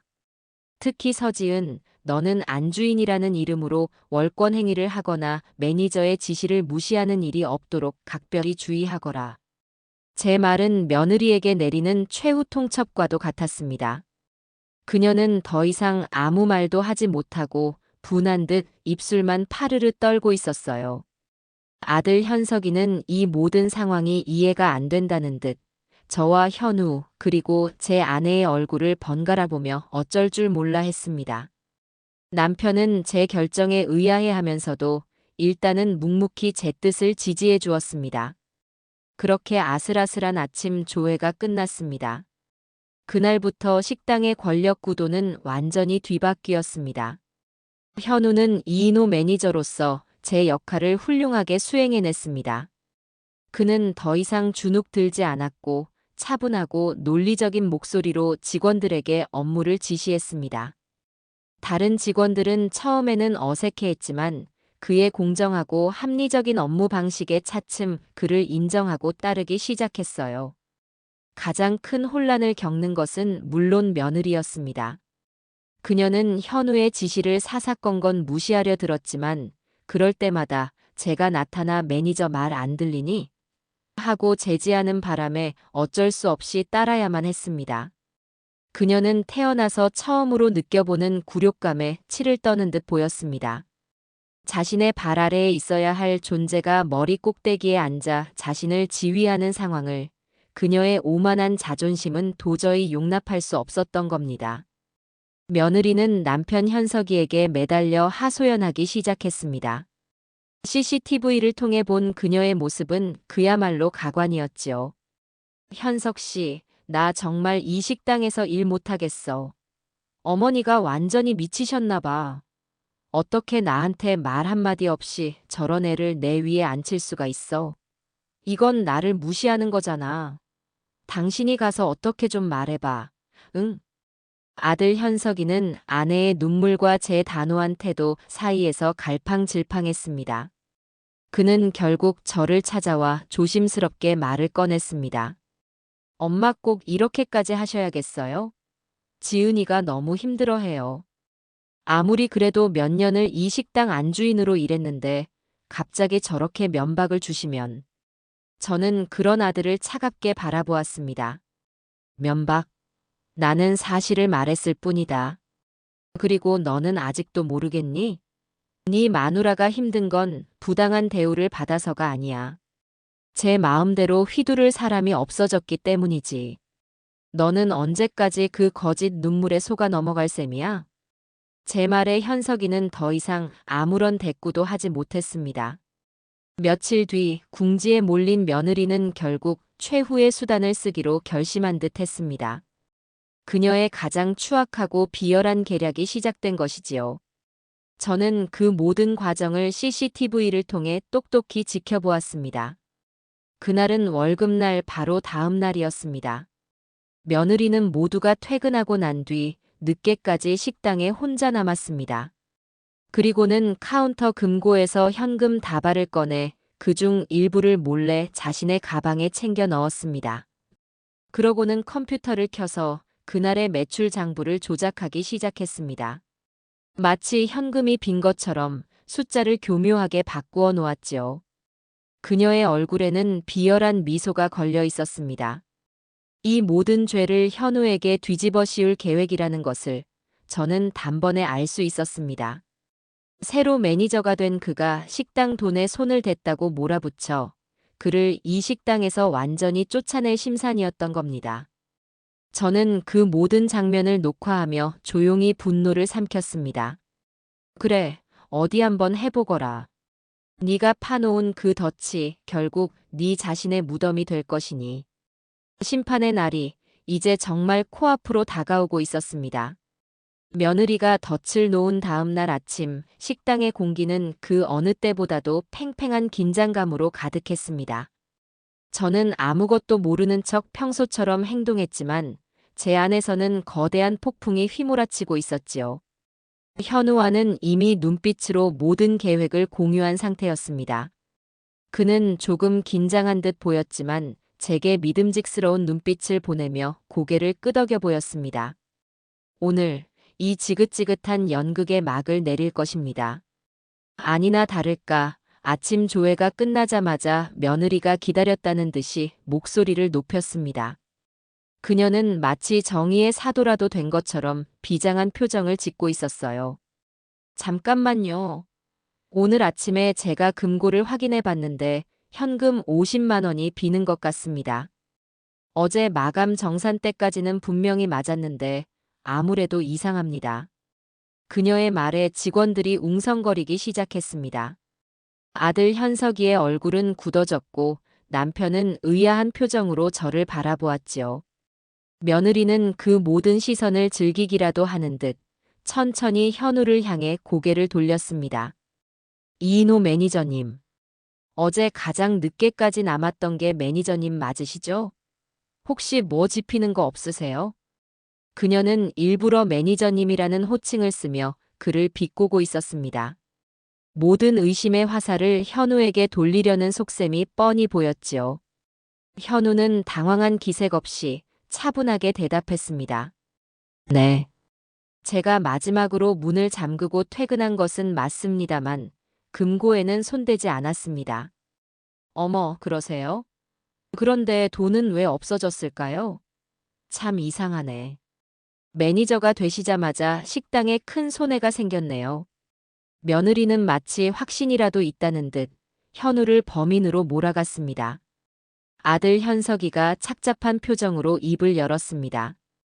인호 씨, 혹시 실수한 거라면 지금이라도 솔직하게 말해요. 일이 더 커지기 전에. 저는 그 순간 더 이상은 지켜볼 수 없다고 판단했습니다. 제가 나설 때가 온 겁니다. 그만들 해라. 제 나지막하지만 단호한 목소리에 모두의 시선이 제게로 쏠렸습니다. 저는 천천히 자리에서 일어나 며느리 서지은을 똑바로 바라보았습니다. 네가 범인을 그렇게 찾고 싶어 하니 내가 오늘 아주 확실하게 찾아주마. 저는 사무실로 들어가 미리 준비해 두었던 손님들을 모시고 나왔습니다. 바로 며느리의 부모님, 제 사돈 내외였습니다. 제가 어젯밤에 전화를 걸어 내일 아침 식당에 아주 중요한 일이 있으니 꼭 참석해달라고 신신당부해 두었던 터였지요. 영문도 모른 채 식당에 들어서던 사돈 내외는 이 살벌한 분위기에 당황한 기색이 역력했습니다. 아니, 사부인. 이게 다 무슨 일입니까? 앉으세요, 사돈 어른. 곧 아주 재미있는 구경을 하시게 될 겁니다. 저는 며느리의 부모님까지 모두가 보는 앞에서 식당의 대형 TV 화면을 켰습니다. 그리고 제 휴대폰과 TV를 연결했지요. 화면에 어젯밤 식당의 CCTV 영상이 재생되기 시작했습니다. 영상 속에서는 며느리가 주위를 살피며 금고에서 돈을 꺼내 제 가방에 넣고 컴퓨터 장부를 조작하는 모습이 선명하게 나오고 있었습니다. 저게 뭐야? 누군가 작은 목소리로 중얼거렸습니다. 식당 안은 물을 끼얹은 듯 조용해졌습니다. 모든 사람의 얼굴이 경악으로 물들었습니다. 특히 아들 현석이의 얼굴은 새하얗게 질려 금방이라도 쓰러질 것만 같았어요. 며느리 서지은은 자신의 범행이 만천하에 드러나자 사색이 되어 부들부들 떨기 시작했습니다. 아니야. 저건 조작된 거야. 저 여자가 나를 모함하려고. 그녀는 미친 사람처럼 소리치며 현우를 손가락으로 가리켰습니다. 저는 그런 그녀에게 천천히 다가가 싸늘하게 말했습니다. 조작? 아직 구경거리는 시작도 안 했는데 너무 서두르지 말거라. 저는 TV 화면을 끄고 품에서 서류 봉투 2개를 꺼냈습니다. 하나는 유전자 검사 결과지였고 다른 하나는 현우의 어릴 적 사진들이었습니다. 저는 그 서류들을 테이블 위에 펼쳐놓았습니다. 여기 있는 모든 사람들, 특히 사돈 내외께서는 똑똑히 보시지요. 제 목소리는 얼음장처럼 차갑고 단단했습니다. 서지은, 네가 그토록 도둑으로 만들고 싶어 했던 저 사람이 누군지 아니? 저는 현우의 어깨를 감싸 안았습니다. 이 아이는 30년 전 시장에서 내가 잃어버렸던 내 둘째 아들, 이현우다. 제 외침과 함께 식당 안의 모든 사람들이 그 자리에서 얼어붙었습니다. 남편은 믿을 수 없다는 표정으로 저와 현우를 번갈아 보았고 사돈 내외는 입을 떡 벌린 채 아무 말도 하지 못했습니다. 그리고 아들 현석이 그는 그 자리에 쿵 소리를 내며 주저앉고 말았습니다. 뭐라고요? 동생 현우라고요? 그의 눈동자는 초점을 잃고 흔들리고 있었습니다. 저는 그런 아들을 향해 피를 토하는 심정으로 외쳤습니다. 그래, 이현석. 네가 3살 때 시장에서 놓쳐버린 바로 네 동생이야. 그런데 네가 네 마누라랑 한패가 되어서 네 동생을 저 지옥 구렁텅이로 몰아넣었어. 이제 알겠니? 네가 무슨 짓을 한 건지. 아! 현석이는 괴로운 소리를 내뱉으며 머리를 감싸 쥐었습니다. 동생을 잃어버리게 한 그날의 원죄, 동생을 알아보지 못하고 오히려 괴롭혔다는 끔찍한 죄책감이 한꺼번에 그를 덮친 것이겠지요. 그는 짐승처럼 울부짖기 시작했습니다. 모든 진실이 밝혀진 순간 며느리 서지은은 완전히 무너져 내렸습니다. 그녀는 제 앞에 무릎을 꿇고 빌기 시작했습니다. 어머니, 제가 잘못했어요. 제가 정말 죽을 죄를 지었어요. 제발 용서해 주세요. 현석 씨, 나 좀 봐. 내가 다 잘못했어. 하지만 이미 늦었습니다.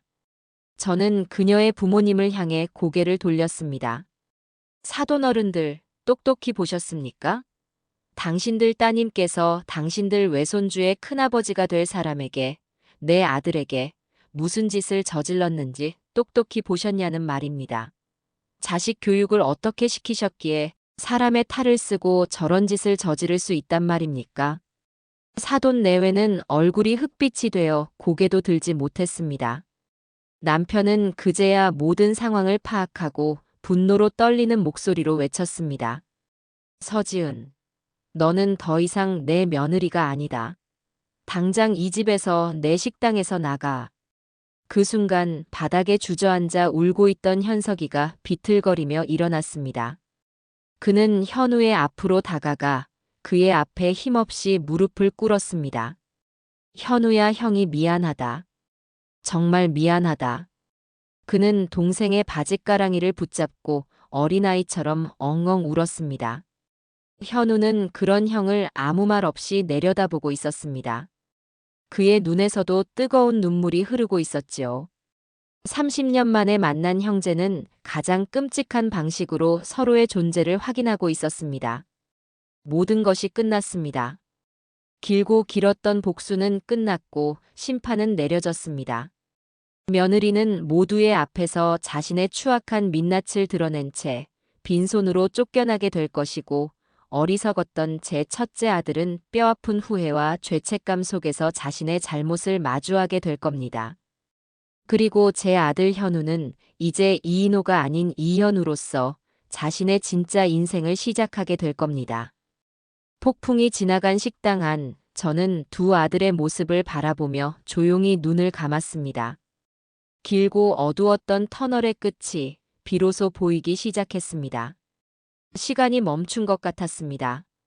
제 외침이, 아들 현석이의 울부짖음이, 며느리의 새된 비명이 뒤섞여 엉망진창이 된 식당 안에서 오직 저만이 다른 시공간에 존재하는 듯 고요했습니다. 30년 동안 제 안에서 활화산처럼 들끓던 분노와 슬픔이 모두 터져나온 뒤끝이라 그런지 이상하리만치 머릿속은 차갑고 명료했어요. 저는 제 앞에 펼쳐진 이 아수라장을 마치 잘 짜인 연극의 마지막 막을 감상하는 연출가처럼 무심한 눈으로 지켜보고 있었습니다. 며느리의 부모, 그러니까 제 사돈들이 가장 먼저 정신을 차렸습니다. 흙빛이 된 얼굴로 자리에서 일어난 사돈 안쪽 어른이 제게 다가와 허리를 깊이 숙였습니다. 사부인 정말 면목이 없습니다. 저희가 자식 교육을 잘못 시켰습니다. 죽을 죄를 지었습니다. 그의 목소리는 심하게 떨리고 있었고 그의 아내 역시 옆에서 고개도 들지 못한 채 어깨만 들썩이고 있었지요. 저는 그들을 향해 아무런 대답도 하지 않았습니다. 지금 와서 사과한들 무슨 소용이 있으며 용서할 마음은 눈곱만큼도 없었으니까요. 그들의 시선은 바닥에 주저앉아 꼴사납게 울며 매달리는 제 딸 서지은에게로 향했습니다. 사돈 박가터르는 결국 참지 못하고 딸의 팔을 거칠게 잡아 일으켰습니다. 일어나. 이 멍청한 년. 이게 다 무슨 짓이야. 당장 일어나지 못해. 아빠. 나 억울해. 저 여자가 날 함정에 빠뜨린 거야. 현석 씨. 나 믿지? 응. 나 정말 아니야. 서지은은 마지막 발악처럼 남편 현석이를 향해 애원했지만 현석이는 넋이 나간 사람처럼 제 동생 현우의 발치에 엎드려 울고만 있을 뿐 그녀를 돌아보지 않았습니다. 그제야 모든 것이 끝났다는 것을 실감한 것일까요? 그녀는 갑자기 표정을 바꾸어 제게 달려들 기세로 악을 쓰기 시작했습니다. 너 때문이야. 너만 나타나지 않았어도 어디서 굴러먹다 온지도 모르는 고아 새끼가 내 인생을 망쳐놨어. 그녀가 현우를 향해 손톱을 세우며 달려들려는 순간 제 남편 이강진이 그녀의 앞을 막아섰습니다. 30년 동안 제가 아는 남편의 모습 중에 가장 무섭고 분노에 찬 얼굴이었습니다. 이 천하의 상스러운 것. 내 입에 감히 내 아들의 이름을 올려. 어디서 배운 버르장머리냐? 남편의 일갈에 지은은 움찔하며 뒷걸음질 쳤습니다. 남편은 제 사돈들을 향해 말했습니다. 내 눈앞에서 당장 치우시오. 다시는 내 아들들 눈에 띄는 일이 없도록 당신들 딸년 단속 똑바로 하시오. 그렇지 않으면 이 일 여기서 안 끝납니다. 횡령과 명예훼손, 내가 동원할 수 있는 모든 법적 수단을 동원해서 당신들 집안을 풍비박산 내버릴 테니 그리 아시오. 남편의 서슬퍼런 경고의 사돈 내외는 기겁하며 딸의 양팔을 붙들고 식당 밖으로 끌고 나가기 시작했습니다. 서지은은 끌려나가는 순간까지도 이거나 억울해. 나는 잘못 없어. 라며 발버둥 쳤지만 그 모습은 그저 처량하고 가소로울 뿐이었습니다. 쾅 하는 소리와 함께 식당 문이 닫히고 마침내 폭풍의 눈과도 같았던 존재가 사라지자 식당 안에는 오직 현석이의 비통한 울음소리만이 가득했습니다. 저는 천천히 두 아들에게로 다가갔습니다. 현석이는 고개를 들지도 못한 채 동생의 바지를 붙잡고 미안하다 형이 미안하다 정말 몰랐다. 라는 말만 앵무새처럼 반복하고 있었어요. 그런 형을 내려다보는 현우의 표정은 복잡 미묘했습니다. 그에게도 시간이 필요할 겁니다. 30년 만에 찾은 형이 자신을 가장 괴롭혔던 여자의 남편이자 그 모든 상황의 방관자였다는 사실을 받아들이기까지는요. 저는 현우의 어깨에 가만히 손을 얹었습니다. 그는 제 손길을 느끼고 저를 한번 돌아보았습니다. 그의 눈에 담긴 수많은 감정들을 저는 그저 말없이 받아주었습니다. 상황을 지켜보던 다른 직원들은 조용히 뒷정리를 하고 하나둘씩 퇴근했습니다. 그들의 눈에는 동정과 안타까움, 그리고 약간의 후련함이 섞여 있었지요. 식당에는 마침내 우리 네 식구만이 남게 되었습니다. 남편은 굳은 얼굴로 바닥에 주저앉아 있는 현석이의 팔을 잡아 일으켰습니다. 일어나. 여기서 이러고 있을 때가 아니야. 집에 가자. 아버지, 저는 현우를 볼 면목이 없어요. 면목 없는 짓을 했으니 평생 갚으며 살아야지. 그러니 일어나. 내 동생 앞에서 더 이상 꼴 사나운 모습 보이지 말고. 남편의 말에 현석이는 비틀거리며 자리에서 일어섰습니다. 그는 차마 현우의 얼굴을 쳐다보지 못하고 고개를 푹 숙인 채 서 있었지요.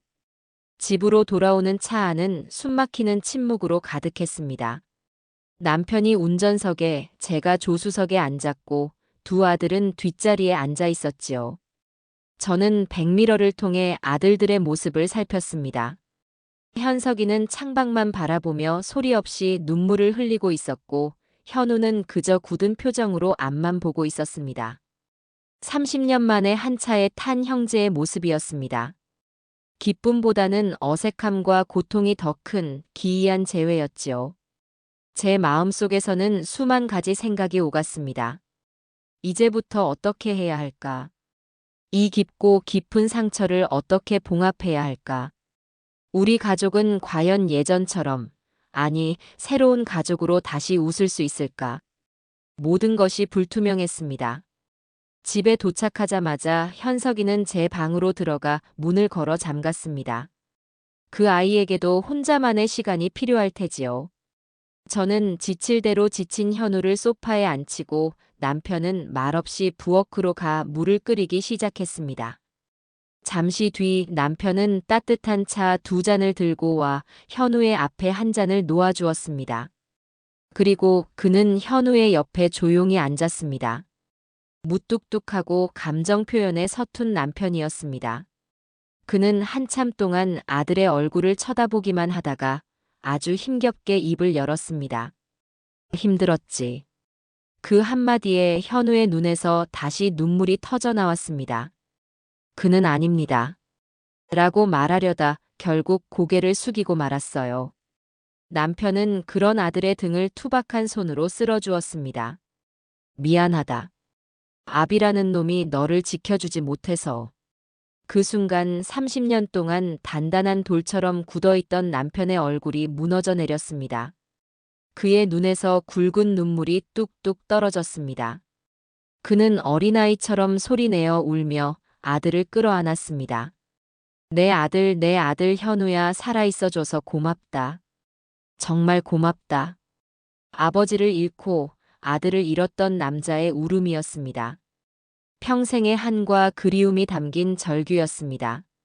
현우는 그런 아버지의 품에 안겨 함께 울었습니다. 저는 그 모습을 차마 정면으로 볼 수가 없어 조용히 부엌으로 들어가 소리 죽여 눈물을 삼켰습니다. 거실에서는 두 남자의 서러운 울음소리가 한참 동안 이어졌습니다.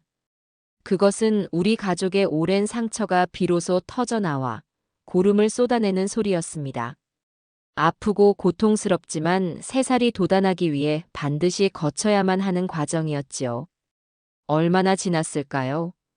울음소리가 잦아들고 저는 과일이라도 내와야겠다는 생각에 쟁반을 들고 거실로 나갔습니다. 남편과 현우는 퉁퉁 부은 눈으로 나란히 소파에 앉아 있었어요. 저는 조용히 과일을 내려놓고 현우의 앞에 앉았습니다. 현우야. 이제 네가 살던 곳은 정리하고 이 집으로 들어와서 같이 살자. 여기가 네 집이야. 제 말에 현우는 잠시 망설이는 듯 했습니다. 하지만 형님이 불편해하실 겁니다.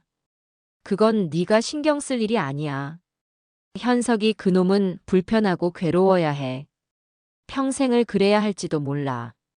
그게 그놈이 져야 할 십자가다. 어머니.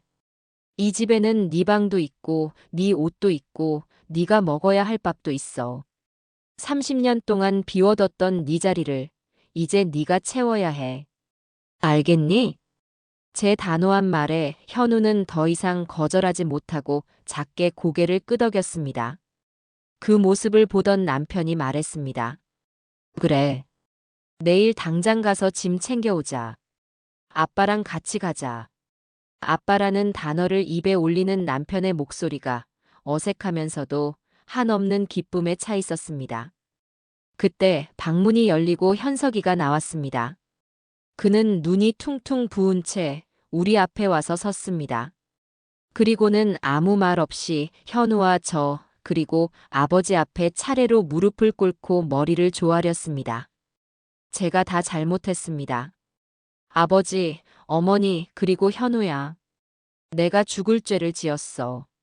너무 미안해. 그의 목소리는 완전히 잠겨 있었습니다. 저는 그런 아들을 향해 아무 말도 하지 않았습니다. 지금은 그 어떤 위로나 용서도 독이 될 뿐이라는 것을 알았기 때문입니다. 그는 스스로의 죄를 충분히 곱씹고 스스로 일어서야만 합니다. 그날 밤 우리 네 식구는 30년 만에 한 지붕 아래에서 잠이 들었습니다. 물론 잠을 제대로 이룬 사람은 아무도 없었을 겁니다. 저 역시 뜬 눈으로 밤을 새우며 지난 하루 동안 일어난 일들을 되새겼습니다. 길고 긴 폭풍이 지나갔습니다. 모든 것이 부서지고 무너져 내린 것 같았지만 동시에 새로운 시작을 예감할 수 있었습니다. 칠흑 같은 어둠 속에서 아주 희미하지만 분명한 새벽의 빛이 비춰오고 있었습니다. 우리 가족의 상처투성이 제거는 그렇게 고통스럽고 더디게 시작되고 있었습니다. 심판의 날이 지나고 우리 가족에게는 폭풍 뒤의 고요함, 혹은 폐허와도 같은 정적이 찾아왔습니다. 그 중심에는 첫째 아들 현석이와 둘째 아들 현우, 두 형제가 있었지요. 현석이는 죄인처럼 집안에서도 고개를 들지 못했습니다.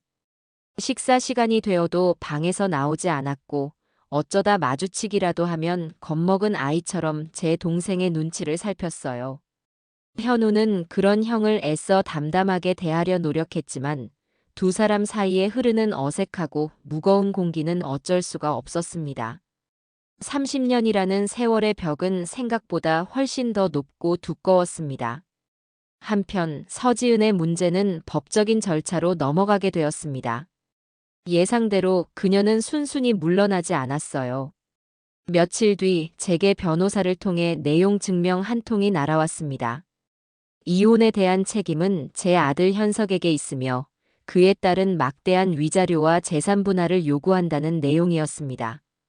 심지어 제가 자신을 부당하게 해고하고 명예를 훼손했다며 정신적 피해 보상까지 청구했더군요. 그 뻔뻔하고 후안무치한 태도에 실소가 터져나왔습니다. 저는 곧바로 우리 쪽 변호사를 선임했습니다. 그리고 그동안 모아두었던 모든 증거 자료들을 넘겼지요. 며느리가 현우를 괴롭히고 모욕하는 장면이 담긴 수십 개의 CCTV 영상 파일, 그리고 그녀가 식당 공금을 횡령하고 장부를 조작하는 것이 찍힌 결정적인 영상까지. 변호사는 자료들을 검토하더니 혀를 내둘렀습니다. 사모님, 이건 걱정하실 필요가 전혀 없겠습니다. 오히려 저희 쪽에서 횡령, 업무방해, 명예훼손으로 형사 고소까지 진행할 수 있는 사안입니다.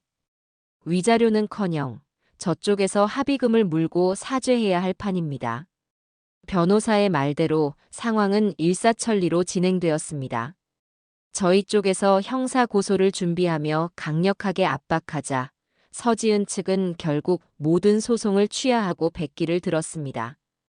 그녀는 단 한 푼의 위자료도 받지 못한 채 오직 이혼 서류에 도장을 찍어야만 했지요. 그녀의 부모가 몇 번이고 저를 찾아와 무릎을 꿇고 사죄하며 합의를 부탁했지만 저는 조금도 마음이 흔들리지 않았습니다. 당신들 딸이 저지른 죄값, 법이 정하는 대로, 그리고 세상의 이치대로 받게 하시오. 저는 그 한마디로 그들을 돌려보냈습니다. 얼마 뒤 서지은은 살던 동네에서도 자취를 감추었다는 소문만 들려왔습니다. 그녀의 비참한 말로는 당연한 인과응보였습니다. 가장 큰 문제였던 며느리가 정리되자 이제 제 시선은 온전히 두 아들에게로 향했습니다. 저는 이 어색하고 힘든 상황을 타개할 방법이 무엇일까 고민했습니다. 그러다 문득 아주 간단한 해결책을 떠올렸지요. 바로 밥이었습니다. 우리 식당의 근본이자 제 인생의 전부였던 그 밥. 저는 두 아들을 주방으로 불렀습니다. 현서가, 현우야.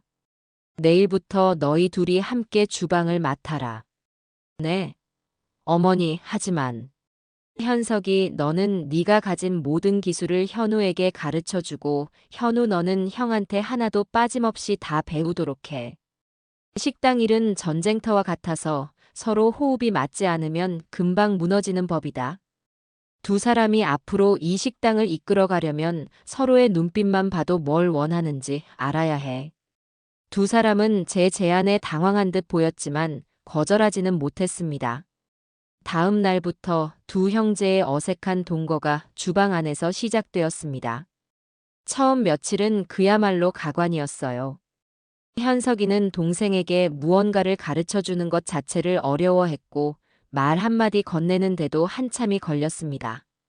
현우 역시 그런 형 앞에서 잔뜩 경직되어 있었지요.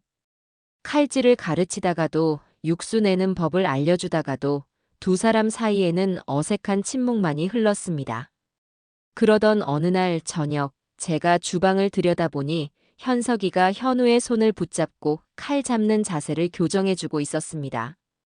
아니, 그렇게 힘을 주면 손목이 아파. 힘을 빼고 칼의 무게로 자연스럽게 썬다고 생각해. 이렇게. 현석이는 동생의 손을 감싸쥐고 천천히 칼질하는 시범을 보였습니다. 현우는 그런 형의 손길을 묵묵히 받아들이고 있었지요. 그 순간 저는 두 아이의 등 뒤에서 희미한 희망의 빛을 보았습니다. 함께 땀 흘리고 부대끼고 같은 목표를 향해 나아가는 것. 그것이야말로 30년의 벽을 허무는 가장 좋은 방법이라는 것을 저는 깨달을 수 있었습니다. 조금씩, 아주 조금씩 변화가 찾아왔습니다. 주방이라는 치열한 공간 속에서 두 사람은 엄마의 아들이 아닌 선임과 후임으로서 그리고 형과 동생으로서 서로에게 적응해가기 시작했습니다. 현석이는 더 이상 동생의 눈치를 보지 않고 때로는 엄하게, 때로는 자상하게 일을 가르쳤습니다. 현우는 그런 형을 믿고 따르며 놀라운 속도로 일을 배워나갔지요. 어느 늦은 밤, 저는 퇴근하지 않고 주방에서 무언가를 하고 있는 두 아들을 발견했습니다. 현석이가 현우만을 위한 야식을 만들고 있었어요. 따끈한 잔치국수였습니다. 너 매운 거 못 먹는다고 했지. 이거 먹어. 출출할 텐데. 현석이가 쑥스러운 듯 국수 그릇을 내밀자 현우는 잠시 놀란 표정으로 그를 바라보다가 이내 작은 미소를 지으며 수저를 들었습니다. 두 사람은 나란히 주방의 작은 테이블에 앉아 말없이 국수를 먹었습니다. 그 모습을 조용히 지켜보던 저는 저도 모르게 눈시울이 뜨거워지는 것을 느꼈습니다. 그날 밤 집에 돌아온 현석이가 제 방으로 저를 찾아왔습니다. 그는 한참을 망설이다 아주 힘겹게 입을 열었습니다. 엄마, 저 현우한테 다 이야기했어요. 뭘? 그날 시장에서 있었던 일이요. 사실은 제가 장난감 사달라고 엄마 손을 놓고 뛰쳐나갔던 거, 그래서 엄마가 저를 잡으러 오는 사이에 현우가 없어진 거 다 기억난다고요. 평생 그 죄책감 때문에 동생 이야기는 꺼낼 수도 없었다고요. 현우가 제 이야기를 다 들어줬어요. 그리고 말해줬어요. 형 잘못이 아니라고. 3살짜리가 뭘 알았겠냐고. 그러니 이제 그만 맘 편히 가지라고요. 현석이는 결국 울음을 터뜨렸습니다. 어른이 된 후 그가 제 앞에서 처음으로 보이는 눈물이었습니다. 엄마 현우는 저보다 훨씬 더 어른이에요. 그렇게 힘든 세월을 보냈는데도 저보다 훨씬 더 속이 깊고 단단한 아이예요. 저는 그런 동생 앞에서 너무 부끄러워요. 저는 그런 아들의 등을 말없이 쓸어주었습니다. 그래, 이제야 너희는 진짜 형제가 되어가는구나. 서로의 가장 깊은 상처를 마주하고 보듬어주고 이해하게 되었구나. 또 하나의 중요한 일이 남아 있었습니다. 바로 현우의 이름을 되찾아주는 일이었지요. 우리는 변호사의 도움을 받아 법원에 이인호라는 이름을 이현우로 개명하고 가족관계 등록부를 바로잡는 절차를 진행했습니다. 몇 주 뒤 마침내 모든 서류 절차가 마무리되었습니다. 저는 현우와 함께 구청에 가서 그의 이름이 선명하게 찍힌 새로운 주민등록증을 발급받았습니다. 이현우. 그 세 글자를 보는 순간 현우의 눈시울이 붉어졌습니다. 그는 자신의 이름이 적힌 신분증을 한참 동안 손에서 놓지 못했습니다. 30년 만에 되찾은 자신의 진짜 이름. 진짜 인생. 저는 그런 아들의 어깨를 힘껏 끌어안았습니다. 축하한다, 아들아. 이제 너는 이 세상 누구보다도 떳떳한 우리 아들 이현우다. 집으로 돌아오는 길, 현우는 창밖을 보며 제게 말했습니다. 어머니, 저 이제야 제가 누구인지 알 것 같아요. 제가 있어야 할 곳이 어디인지도요. 그의 목소리는 더없이 평온하고 행복해 보였습니다. 30년 동안의 방황을 끝내고 마침내 안식처를 찾은 영혼의 목소리였습니다. 우리 가족의 상처는 아직 완전히 아물지 않았습니다. 하지만 우리는 이제 그 상처를 함께 보듬고 함께 이겨나갈 준비가 되었습니다. 무너졌던 폐허 위에서 우리는 희망이라는 이름의 집을 한층 다시 쌓아 올리고 있었습니다. 몇 달의 시간이 약처럼 흘렀습니다. 계절이 두어 번 바뀌는 동안 우리 가족과 식당에는 놀라운 변화가 찾아왔습니다. 가장 큰 변화는 식당의 공기였습니다. 며느리 서지은이 남기고 간 그늘과 긴장감은 온데간데 없이 사라지고 그 자리에는 건강하고 밝은 활기가 가득 찼습니다. 직원들은 더 이상 누구의 눈치도 보지 않고 즐겁게 일했고 그 긍정적인 에너지는 손님들에게까지 고스란히 전해졌지요. 식당은 그 어느 때보다도 문전성시를 이루었습니다. 어느 화창한 가을날, 우리 식당에는 새로운 간판이 내걸렸습니다. 저는 기존의 낡은 간판을 떼어내고 두 아들의 의견을 모아 새로운 이름을 지었지요. 이신의 두 아들 식당. 새 간판이 걸리는 것을 우리 네 식구는 식당 앞에 나란히 서서 지켜보았습니다. 큼지막한 글자가 햇살 아래 반짝이는 것을 보니 제 마음도 덩달아 환해지는 것 같았어요. 남편은 제 어깨를 감싸 안으며 참 좋은 이름이요. 하고 나지막이 말했고 현석이와 현우는 서로를 보며 쑥스러운 듯 웃었습니다. 그 순간 저는 지난 30년의 서름과 고통을 모두 보상받는 기분이었습니다. 이보다 더 완벽한 행복이 또 있을까요? 식당 안에서의 두 아들은 이제 완벽한 한 팀이 되어 있었습니다. 첫째 현석이는 주방을 총괄하며 묵직하게 중심을 잡아주었고 둘째 현우는 홀을 책임지며 손님들을 살뜰히 챙겼습니다. 동생을 잃어버렸던 죄책감에 평생을 짓눌려 살던 현석이는 이제 온화하고 듬직한 형의 얼굴을 되찾았습니다. 그는 더 이상 아내의 뒤에 숨는 나약한 남자가 아니었어요. 자신의 삶의 주인이 되어 동생을 이끌고 식당을 책임지는 늠름한 가장이 되어 있었습니다. 현우의 변화는 더욱 놀라웠습니다. 세상에 대한 불신과 그늘로 가득했던 그의 얼굴에는 이제 자신감과 편안한 미소가 자리 잡고 있었지요. 그는 손님들에게 농담을 건네기도 하고 직원들과 스스럼 없이 어울리며 식당의 분위기 메이커 역할을 톡톡히 해냈습니다. 특히 아이들을 대하는 그의 모습은 제 마음을 뭉클하게 만들곤 했습니다. 그는 어린 손님들에게 유독 다정했고 그 아이들의 해맑은 웃음을 보며 자신도 함께 웃었습니다.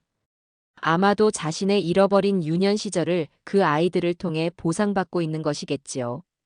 어느 날 단골 손님 한 분이 제게 물었습니다. 사장님, 두 아드님이 어쩜 저렇게 든든해요? 보기만 해도 배가 부르시겠어요. 그런데 두 분이 형제라고 하기엔 분위기가 참 다르네요. 큰아드님은 과묵하고 진중한데 작은아드님은 싹싹하고 유머도 넘치고. 저는 그 말을 들으며 웃음을 터뜨렸습니다. 그러게요. 서로 다른 점이 많아서 더 잘 맞나 봐요. 하나는 불 같고 하나는 물 같아서 서로를 채워주는 거지요. 제가 가장 행복한 순간은 저녁 장사를 마친 뒤 두 아들이 주방에 나란히 앉아 그날 있었던 일에 대해 두런두런 이야기를 나누는 모습을 지켜볼 때입니다.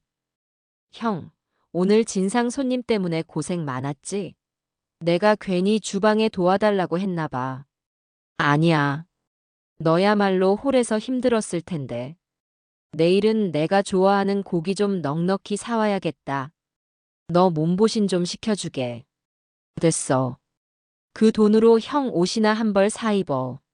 맨날 똑같은 옷만 입지 말고. 두 사람이 티격태격 주고받는 대화 속에는 서로에 대한 깊은 애정과 신뢰가 담겨 있었습니다. 30년의 공백을 뛰어넘어 그들은 세상에서 가장 든든한 형제가 되어가고 있었습니다. 저는 그 모습을 보는 것만으로도 배가 불렀고 지난날의 모든 아픔이 눈 녹듯 사라지는 것을 느꼈습니다. 그리고 오늘 우리 집에서는 아주 특별한 파티가 열렸습니다. 바로 현우의 32번째 생일 파티였습니다. 30년 만에 처음으로 가족과 함께 맞는 생일이었지요. 저는 아들을 위해 아침부터 정성껏 음식을 준비했습니다. 현우가 좋아하던 잡채와 불고기, 그리고 뜨끈한 미역국을 한 솥 가득 끓였습니다. 현석이는 동생을 위해 커다란 케이크를 사왔고 남편은 아들에게 선물이라며 투박한 손목시계를 내밀었습니다. 생일 축하한다, 아들아. 고맙습니다, 아버지, 어머니, 형. 촛불을 끄고 우리는 다 함께 모여 앉아 저녁을 먹었습니다. 특별할 것 없는 평범한 집밥이었지만 그 어느 레스토랑의 진수성찬보다도 더 맛있고 행복한 식사였습니다. 식사를 하며 현석이가 말했습니다. 현우야, 내년 네 생일에는 우리 다 같이 여행이라도 갈까? 너 가고 싶은 곳 있어? 저는 제주도에 한번 가보고 싶어요. TV에서만 봤는데 아주 멋지더라고요. 좋지. 그럼 내년에는 다 같이 제주도로 가는 거다. 남편이 호탕하게 웃으며 말했습니다. 우리 가족의 미래에 대한 계획이, 약속이 그렇게 자연스럽게 오고 갔습니다. 저는 웃고 떠드는 새 남자의 모습을 가만히 바라보았습니다. 제 남편, 제 듬직한 첫째 아들, 그리고 기적처럼 제게 돌아온 제 사랑하는 둘째 아들. 식사를 마치고 저는 조용히 창가에 서서 밤하늘을 보았습니다. 30년 전 아들을 잃어버린 그날 이후로 저는 단 하루도 편히 하늘을 본 적이 없었습니다. 하늘을 볼 때마다 죄책감이 밀려왔고 제 아들이 저 하늘 어딘가에서 저를 원망하고 있을 것만 같아 두려웠습니다. 하지만 오늘 밤의 하늘은 달랐습니다. 까만 하늘에 총총이 박힌 별들이 마치 저를 향해 잘했다고, 이제는 행복해도 괜찮다고 위로해주는 것만 같았어요. 그래, 시련은 우리 가족을 더 단단하게 만들어 주었다. 비 온 뒤에 땅이 굳는다는 옛말처럼 아픔을 겪어본 사람만이 진정한 행복의 가치를 아는 법이다. 저는 거실에서 들려오는 제 가족의 행복한 웃음소리를 들으며 조용히 눈을 감았습니다. 제 평생을 짓누르던 무거운 짐들이 모두 사라지고 그 자리에는 따뜻한 온기와 충만한 행복만이 남아 있었습니다. 길고 어두웠던 터널은 끝났습니다. 이제 우리 가족 앞에는 함께 걸어갈 밝고 희망찬 길만이 펼쳐져 있을 겁니다. 그것으로 충분했습니다. 더 이상 바랄 것이 없는 완벽한 밤이었습니다.